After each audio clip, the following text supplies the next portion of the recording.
আর শুরুতেই নজর রাখবো দিল্লির দিকে। এনডিএর সঙ্গে সমন্বয় বৈঠকে এনসিপিআই, মুখ্যমন্ত্রীর সঙ্গে বৈঠকে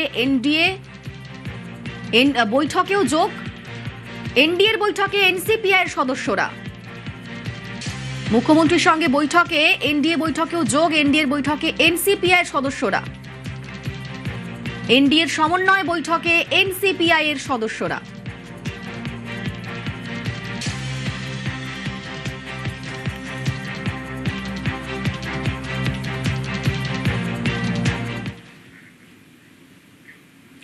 দিল্লির দিকে নজর আরেকটি কারণে, কারণ আজকে গুরুত্বপূর্ণ বৈঠক।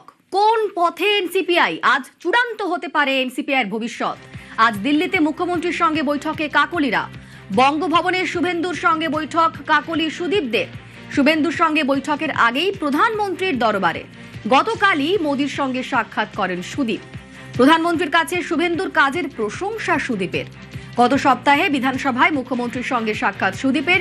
আজ দিল্লির বৈঠকে নজর রেখেছে বাংলা। মুখ্যমন্ত্রীর সঙ্গে বৈঠকে এনসিপিআইয়ের সব সদস্য। নিজের নিজের এলাকার সমস্যা নিয়ে আলোচনা। কোন পথে হাঁটবে এনসিপিআই ঠিক হতে পারে বৈঠকে। ঘর ছাড়া টিএমসি কর্মীদের ফেরাতেও দরবারের সম্ভাবনা।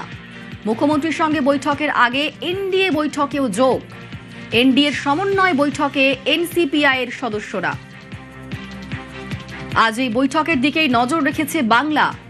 কোন পথে এনসিপিআই, আজ চূড়ান্ত হতে পারে এনসিপিআই এর ভবিষ্যৎ। দিল্লিতে মুখ্যমন্ত্রীর সঙ্গে বৈঠকে বসবেন কাকলিরা। বঙ্গভবনে শুভেন্দুর সঙ্গে বৈঠকে কাকলি সুদীপরা থাকবেন। এবং শুভেন্দুর সঙ্গে বৈঠকের আগেই প্রধানমন্ত্রীর দরবারে গতকালই মোদির সঙ্গে সাক্ষাৎ করেন সুদীপ বন্দ্যোপাধ্যায়। প্রধানমন্ত্রীর কাছে শুভেন্দু অধিকারীর কাজের প্রশংসা করেন সুদীপ। গত সপ্তাহে বিধানসভায় মুখ্যমন্ত্রীর সঙ্গে সাক্ষাৎ সেরেছিলেন সুদীপ। আজ দিল্লির বৈঠকে নজর রেখেছে বাংলা। মুখ্যমন্ত্রীর সঙ্গে বৈঠকে এনসিপিআই এর সদস্যরা, সব সদস্য থাকছেন সেখানে। এবং অবশ্যই এই বৈঠকে কোন কোন বিষয় নিয়ে আলোচনা হতে পারে তা নিয়ে চর্চা চলছে।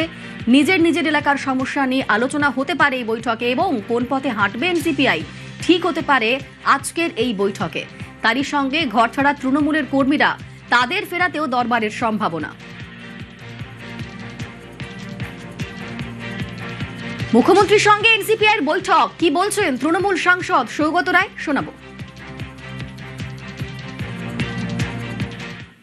अच्छा, ये उसमें बहुत नाराजगी है ये 20 एमपी को। उसको इलाका में उसको मार पड़ रहा है, तो वो लोग शुभेंदु से जवाब मांगते हैं। মুখ্যমন্ত্রীর সঙ্গে এনসিপিআই এর বৈঠক, আর এনসিপিআই কে কটাক্ষ করছেন দিলীপ ঘোষ।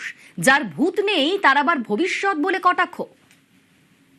যার ভূত নাই তার আবার ভবিষ্যৎ কি? এইসব বৈঠক মিটিং রাজনীতি চলতেই থাকে। রেজাল্ট দেখুন কি হয়, কে কার সঙ্গে আছে কার সঙ্গে নাই। কিছু লোক আমাদের এখানে যেন খুব বড় অফিসার, তিনি রাজ্যসভায় গিয়েছিলেন, তার নাম শোনা যাচ্ছে, উনি কোথায় আছেন?